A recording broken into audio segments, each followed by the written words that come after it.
एक महत्त्वाची बातमी बघूया। जळगावातील माजी मंत्री गुलाबराव देवकर आणि सतीश पाटील यांनी राष्ट्रवादी काँग्रेसमध्ये प्रवेश केला। या पक्षप्रवेशावरनं गुलाबराव पाटलांनी हल्लाबोल केला।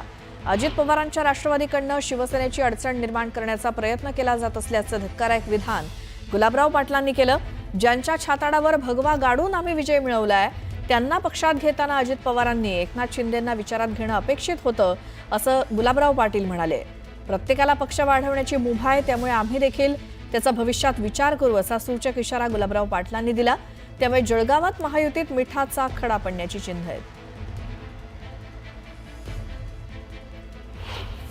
चुडवण्याचा काही संबंधच येत नाही। मूळ धोरण असंच आहे की ज्या ठिकाणी शिवसेनेच्या विरुद्ध उमेदवार लढतात तर त्या ठिकाणी तुम्ही जळगाव जिल्ह्यामध्ये सगळ्या ठिकाणी जिथे शिवसेनेचे आमदार लढतात तिथे NCPने हे उमेदवार घेतलेले आहेत, तर कमीत कमी कन्सेंट एकनाथ शिंदे साहेबांचा घ्यायला पाहिजे होता।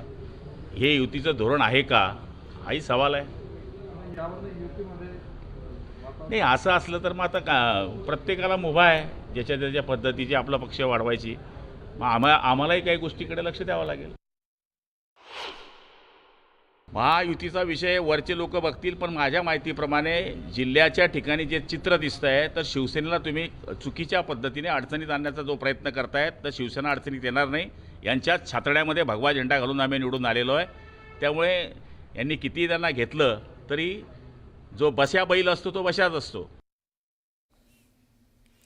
तर जळगाव जिल्हाधिकारी कार्यालयामध्ये झालेल्या आढावा बैठकीत आमदार सुरेश गोळे आणि सार्वजनिक बांधकाम विभागाच्या अधिकाऱ्यांमध्ये चांगलीच जुंपली।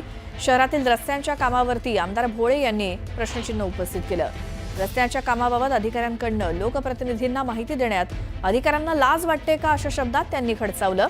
दुसरीकडे निधीचा विषय पुढे करून अधिकाऱ्यांकडून सरकारची बदनामी केली जात असल्याचा आरोप सुरेश भोळेंनी बैठकीत केला। लोकशाहीमध्ये आम्हाला बोलण्याचा अधिकार आहे, म्हणून लोकशाहीचा अधिकार म्हणून मला वाटतं आम्ही इथे मांडण्याचा प्रयत्न केलेला आहे। आदरणीय पालकमंत्री होते, कलेक्टर साहेब होते, सर्व अधिकारी होते, तिथे आम्हाला जो न्याय मिळेल म्हणून आम्ही तो मांडण्याचा प्रयत्न केला आहे। आणि जनतेसमोर बी जर यांनी कामं नाही केली तर आम्ही जनतेची माफी मागू, जनतेसमोर जाऊ। पण मला वाटतं लोकप्रतिनिधीचं काम निधी आणणं असतं, लवकर क्वालिटीचा दर्जा हे सर्व अधिकाऱ्यांचे कर्तव्य असतं। मला वाटतं त्याची त्यांनी जाणीव ठेवावी। शहरामधले जे काही रस्त्यांचे प्रॉब्लेम्स होते त्या बाबतीमध्ये राजू मामांनी नाराजी व्यक्त केली आणि अधिकाऱ्यांना सक्त सूचना आम्ही या ठिकाणी दिलेल्या आहे की 2 सचात बैठका घेऊन जे आमदार मोद्यांनी सूचना केलेल्या आहे त्याची तात्काळ कारवाई करावी।